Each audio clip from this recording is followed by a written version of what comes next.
Hello and welcome to another episode of the Final Siren. Unfortunately, after a loss, the Fremantle Dockers going down to the Sydney Swans by 17 points in a pretty deflating loss, to be honest. Yeah, mate, look, it was tough. I thought after the first quarter we were up and about. We were looking like we were moving the football the way we wanted to. We had the Swannies on the back foot, and then they made the adjustment at half-time.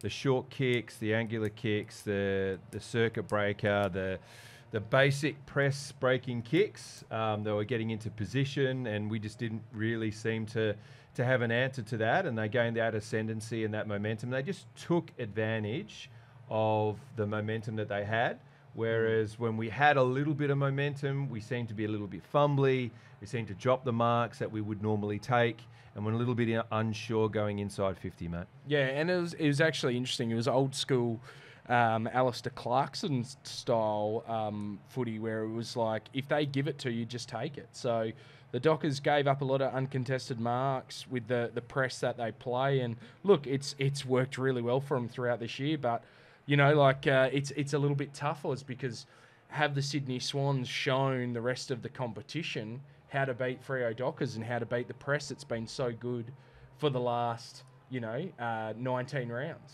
Look, interesting. I still think that first quarter we were up and about and we were playing the type of footy we wanted to. But then when you just lose that 1%, at this level, we're talking about top four position. All it takes is that small change in, whether it is effort, whether it is the way we move the ball, I don't know. But certainly we're off a little bit. We seem to be missing targets, especially when we're inside 50. That final kick that we would normally gobble up, we were just missing, over-kicking targets, all that sort of stuff, mate. Yeah, it was a game of almost for most of the game. I think a lot of uncharacteristic drop marks, none more than Caleb Sarong, who dropped one, who I don't think I've ever seen him drop a mark. He dropped a mark that ended up going the other end and resulting in a goal. Sean Darcy dropped a lot of marks. I know the conditions were a little bit slippy One today. mark for the game today, which is really quite... I don't think Fifey had too many marks. Shocking there. But look, it was a little bit of a tough summer for the boys today. One guy I'd like to point out, however, on a positive note, Griffin Logue, who had a really good job. He's come out, last time he played here against Sydney, Buddy Franklin kicked 6 on him, and he's come out and played a really good game. And Franklin only kicked 1, which, he had a little bit of a slippage. If he doesn't slip there, probably gets the big fist through it and it doesn't result. After a free kick in the middle, that gave him the inside 50. Yeah. And look, in the end, it was that little slip. But I thought Logue had a really great game on Franklin. But just goes to show how much Sydney have grown, that they're not just dependent on Franklin. And the fact that they were able to come up with the chocolates. One bloke in particular, Chad Warner, who, just discussing before we started recording, mate, and he was not only was he, I think, the 8th WA guy picked in the 2019 draft, mate, he was also the 4th guy from East Fremantle. So, bloody good East Fremantle side. And, mate, he looks like an absolute star, Chad Warner. Actually had his career best game according to player rankings. He was the 4th guy picked by Swans as well at pick 39. Yeah. So, he wasn't on top of anyone's list at any stage, but he looks like a bloody good player, mate. Yep. He looks like an absolute ripper. And to the point where they tried to put Aish to him, and his run and his carry and his ability to work inside and outside was outstanding. And I think it showed a lot of our guys that are running through the midfield, what needs to be done to get to that next level. Yeah, it was interesting, mate, because if you look at the clearances, we won that 35-29. Contested possession, 132 versus 123 on top of that. But where we get smacked is when they were moving the ball cleanly, Mark 79 v 138, so they were just able to take those short marks. But when they had possession of the ball, they just looked after it more. And, at the end of the day, when you take advantage of the possession that you have, it could turn into, scoring efficiency, which is what we see in their forward half. Obviously, they probably kept us in the game a little bit more than what could have been the case if they had a kick straight when they really got that run on. And I thought we kicked a couple of goals. It's not false hope, but certainly when we kicked a couple of goals, I thought, here we go. Here, Schultz, he kicked his 2, and I thought, well, he kicks 2. Game over, mate. Game over. Yeah, we win, but blow the siren. Unfortunately, that's done and dusted. Yeah, now 19-1 with Schultz kicking 2 goals. Yeah. Look, the other thing is in that second quarter, they threw everything they had at us, and they kicked, I think, about 4 or 5 points in a row, all from set shots. Managed to get 2 in a row, and we're up by 23 points. We're up and we're flying. Then we get the ball out, and Sonny Walters is inside 50 by himself for what seemed to be an eon, mate. And in the end, the ball got squared to Freddie, went over his head, and they took it down the other end and scored. And that was just that would have been a back-breaking goal if Frederick goes back and jails that, or we hit up Sonny. Whatever happens in that situation. But instead, it's just that little missed skill, and we were off with our skills, just that 2-3%. We're off with our skills, we're off with our effort. I thought after the first quarter, the pressure in the forward line dropped off a fair bit as well. The mid started to get worked over. And look, Oz, when you're chasing kicks, you can get tired pretty quickly. You can get tired pretty quickly. And, setting up that zone, having to run around and work really hard, unless you can turn that ball over, which wasn't the case, because Sydney have so many good players by foot. And look, this is the AFL. These guys should be pretty good by foot, you know what I mean? Yeah. So... And in a situation where I feel like where the Dockers were dropping marks, Sydney were taking everything. I thought we did a really good job in the first half to essentially stop the McCartan boys from getting on top with their intercept marks. But then towards in the second half, we just bombed it in, and they were able to go to work. Yeah. And they did a bloody good job, and they played really well, and were able to chop a lot of stuff off. And to the point where it looked like we're kicking it straight to them. You know what I mean? Like kicking to them on the lead. Yeah, look, interesting. I'd like to see if Alex Pearce plays, Logue then goes forward and plays his defensive role. I'd like to see what the impact would be on those intercept marks and, being able to bring it down. I think one of the things we haven't talked about, which I thought had a huge impact on the game, was Lob getting his shoulder injured early on in the piece. And, he was able to carry that out, I guess, for the 4 quarters, but, really struggled after that point. But, tried to add some service there. But be interesting to see, again, if he's not injured, how well do we function forward as well. Tab's trying to come into the game too. So, like you said, there's a lot of almosts. Almost did this, almost did that. And is it such a bad thing? I mean, obviously you want to win every game. I mean, that's a stupid point. But is it such a bad thing that we find out now some of the kinks that we need to work out, some of the things that we need to work out prior to, the business end of the season? I don't know, but, obviously we're going to have to do that pretty quickly. Yeah. But who knows? Yeah, look, it's not the worst point. However, to secure that top 4 spot that we're looking for, and we really need, and to put a gap in and say, look, we win this game, we're guaranteed finals for the first time in 6 years. So, something that, or 7 years, sorry, something that the fans are dog hungry for is a return of finals footy, and even to the point where I think it might have even nearly locked in a home final. Look, as we saw as well, Sydney got a pretty easy run home compared to us. We've still got some really tough footy teams to play. So, look, it's going to be all hands on deck. It's going to be working hard, and it's going to be back to the drawing board a little bit in terms of, what we can do to set up a plan as to what we do if teams do what Sydney did. And if we give them that kick, what are we going to do? How do we work on that? It'll be interesting to hear J-Lo's presser and how he feels it went. And whether or not he felt the players maybe didn't listen to what he was saying, but didn't quite switch to what they wanted to do. Generally, the Dockers play really well in the third quarter. Yep. It's generally our quarter, premiership quarter.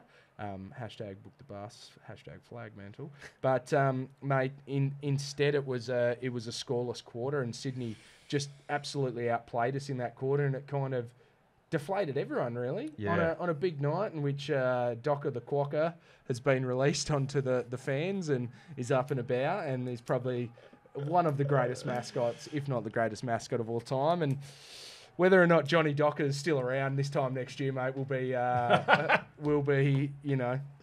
Mate, going back to what you're saying, ceteris paribus, if we're able to hit those targets like we normally do, if we're able to move the ball in the manner in which we normally do that, and taking into account with Akers coming back for his first game in a long time, it will be better for the run. Obviously Chapman back as well. I thought Chapman played a great game.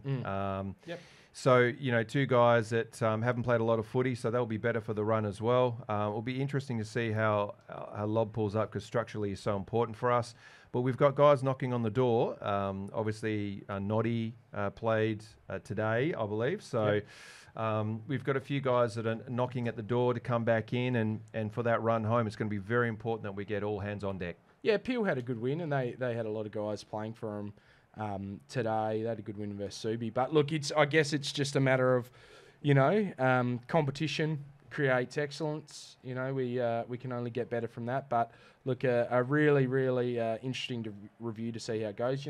Pretty much our second game under lights at Optus tonight, and the first one in winter, because I think our last one was against what do you call those guys? North Melbourne. Yeah. When's the Collingwood game? Collingwood game was Saturday afternoon. But just the slippiness and the ground looks like it needs a little bit of work, just looking behind us here now. But look, we've got a bit of work to do. The Dockers have got a bit of work to do. We've still got a long way to go, but we're still a relatively young side.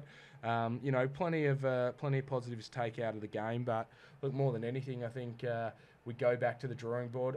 I think realistically, Oz, we've got to figure out this mid conundrum. Last week, you could actually say that in the second half it looked like we solved it a bit, but I think this week it would just the temptation of Fife going in there, the putting, I think at one stage they had Strong and Brayshaw both out on a wing. The wing spot's still a little bit up in the air, where I feel like the first half of this year it was clear, the four in the midfield, the two guys out on the wing, and that's where we are maybe missing a little bit of Noddy O'Driscoll's run and carry, and just being able to go, all right, Noddy pocket goals. Yeah, this is how we're doing this, and people kicking goals from the pocket, especially Noddy O'Driscoll. Before we forget though, mate, I know it's on a completely different tangent, but if I could just try and be positive for a sec, that retro round coming up against Melbourne on Friday, it's the 29th of July, I want to say. 29th of July. Hey, it's on the board. Yeah. So Friday, 29th of July against Melbourne. It's retro round. Super excited by that. Bring back the Docker spirit. Bring back the Docker hunger. The anchor. Is there any shout to... We brought back the anchor and the rock last time. Is there any chance that we get the Grinder back, who is the old mascot? Maybe have a mascot off. Grinder versus Johnny Docker. What about the Quokka? The Quokka. And like a runoff. Yeah. Just get them running off. Sprint. Maybe that's the program sprint. Just get like the mascots running. Yeah. Who knows, mate? It was good seeing all the Oz Kick guys out there today as well, half time and all that kind of stuff. Guys, on that note, we'll go to a quick little break, and we'll have a player. Who could it be? Who knows who it's going to be that we're going to interview after this? Sounds good.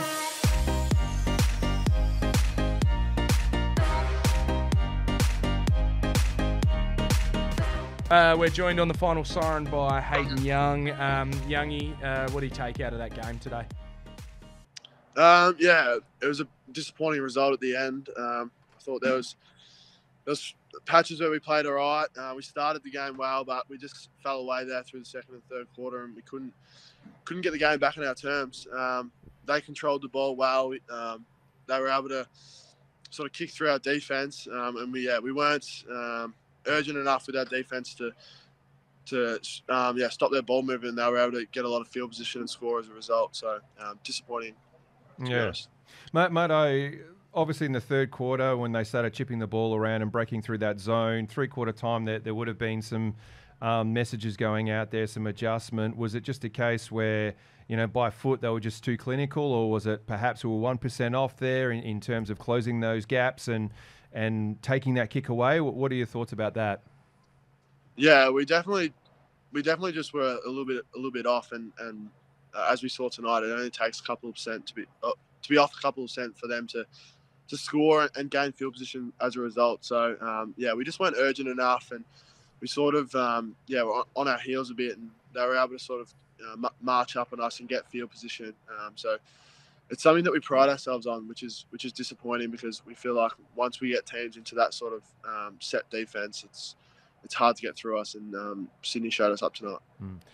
Mate, how are you feeling? First full season, injury free. You've obviously did your ankle in the first season, then your hammy in the second season. I think that's all right, or maybe the other way around. But mate, how are you feeling settling into the AFL year and actually getting through, 20 games?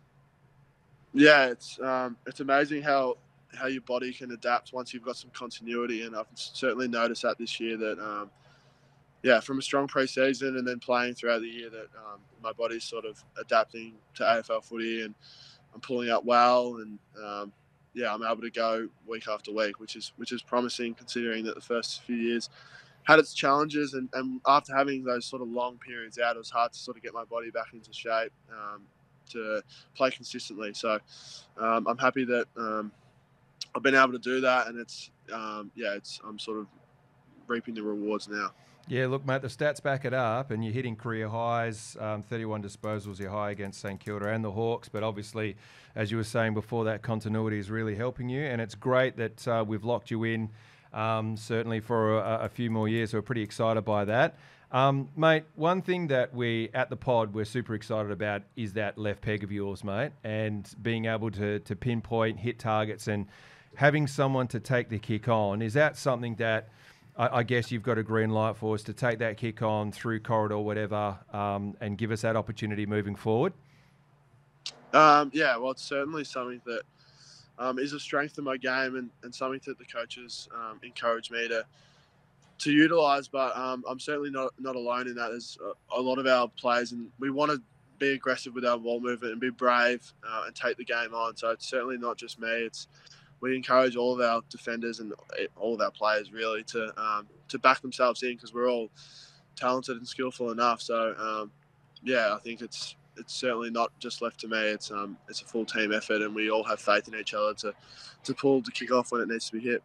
Now, going forward, Hayden, what's your thoughts on where your best position is? Would you like to stay on the half-back flank? Are you looking to move up to a wing or in the guts? Or what's your thought process there? Because obviously, like Ozza just said, mate, your movement by foot and your kicking is probably elite in the AFL, mate. It's probably the best in our team, along with 1D Mundy. So what are your thoughts on that? At the moment, my focus is purely on playing half-back, and I think the fact that I've sort of I've just found some continuity. I think it's probably not the right time to be changing. I'm really comfortable at halfback, and I feel like I've developed into my body's developed into the role where I'm running a lot better. I'm using the ball well, so I'm pretty happy where I am at the moment. I'm always looking though to keep expanding on my game and keep working on areas so that if the time comes and the coach wants to move me around, that I've got the assets and skills to do so. So at the moment, I'm focusing on being a really good halfbacker, but I've got an eye on the future, and I'm just working on my game to be versatile, I suppose. Nice, mate. Look, bit of a left field question from me, mate. A while ago from the pod, we had a question about whether there's a huge difference between playing under lights and playing during the day. And we noticed tonight that some of the players were slipping underfoot, and was that a noticeable difference? Like, I guess, the ball might have been a bit dewy, or the ground might have been a bit dewy, and the ball might have been a little bit more slippery. A few marks were dropped. Is that noticeable, or there really isn't that much of a difference between day and night? I don't think so, no. I think the ground was a little bit heavy tonight. I think it's been a bit heavy for the last couple of weeks. So, it might have caused people to slip over, but I don't think night and day really makes a big difference. I think the ground tonight was just a bit heavy. Nice. And we've asked this question before to all of the other guys on the pod, but in terms of that camaraderie and that backline, there really does seem to be that synergy, mate. It's you guys are obviously spending a lot of time with each other outside of the club as well. Yeah, definitely. I think the exciting thing about our group at the moment is we're young, and we're on the rise together, and I'm certainly spend a lot of time with my backline mates, and I think that's starting to show in the field that we're really well connected. And although we probably didn't have our best game tonight, but I feel when I'm out there, I've got full faith in my teammates that they're going to get the job done, and there's that mutual respect between each other that we trust each other to get the job done. Now, mate, a couple of quick fire questions just off the top of your head. First thing that comes to mind, mate. Who's the weirdest unit at the club? Matt Taberner, probably. Nice. In terms of modelling careers, mate, we've obviously seen you on the Docker website, taking a little bit more time away from the Don. Is he a little upset by that? Brandon Walker, are you referring to? Yeah. Yeah, he's a little bit flat with it. And to be honest, he probably should be, because he's much better looking than me, and he probably should be doing it. So I don't know how I've ended up with some modelling shoots. It's very kind of my comfort zone. But, the Don is a bit flat, and so he should be. Mate, thoughts on Rory Lobb's hair at the moment? It's better this week. Yeah, I actually don't mind it. I think, it's character. I like it. Last week he probably got it a little bit wrong, but I don't mind. It looks good tonight, and as long as he's playing good footy, that's all I care about. So thoughts on, if we pie in the sky theory, we hit the prelim, and maybe an off-putting sort of scenario where we all decide to dye hair blonde? Yeah, I definitely wouldn't be. Well, I'm already blonde, so I don't know what they're doing. But, it'd be a bit average, I reckon. It'd be an interesting tactic. All right, Hayden, thank you very much for joining us, mate. You've had a fantastic year this year. We're seeing you go from strength to strength. And someone that I reckon may be in the All-Australian squad in that halfback flank role, mate. But keep doing what you're doing, and you're doing some really great stuff. And only want to see you go from strength to strength as the years go on. Thanks, mate. Appreciate it. Thanks, mate. All right. Cheers, mate. All right, guys. Thanks for watching the Final Siren or listening to it, whatever you're doing at the moment. Tough loss by the Dockers. We bounced back with back-to-back Friday night matches versus Richmond and then Melbourne here, retro round. Let's hope we can build on those 47,000 fans that came in today. Let's get around Docker the Quokka. Oh, yeah. Get around that pretty hard. And, just keep supporting the boys. And let's see next or Friday week, whatever you want to call it, let's see your retro gear. Let's see it. Retro it out. And let's really look 100%. forward to what type of retro jumper the Dockers could be wearing. I wonder what it could be. Could be announced sooner rather than later. But, guys, keep pressing forward. Keep getting around the Dockers. Remember, we're Purple Rain. We're at Purple Rain 95. Facebook, Twitter, Instagram. If you look at the bottom here, there's a little like button to subscribe to the Fremantle Football Club's YouTube page. Or if you haven't already, make sure you subscribe to the Final Siren and the Purple Rain podcast on iTunes, Spotify, or whatever you get your podcasts. I'll see you soon. Yes. Yep. We'll be back in 2 Fridays' Tuesday, time. Yep. We'll be back up and about. But look, we're always a sniff, guys. So bounce back. Big game against Richmond next Friday, and then against Melbourne the following Friday. So big couple of weeks ahead, and let's see the Purple Army out there, out and about. All right. Let's go. Catch you later.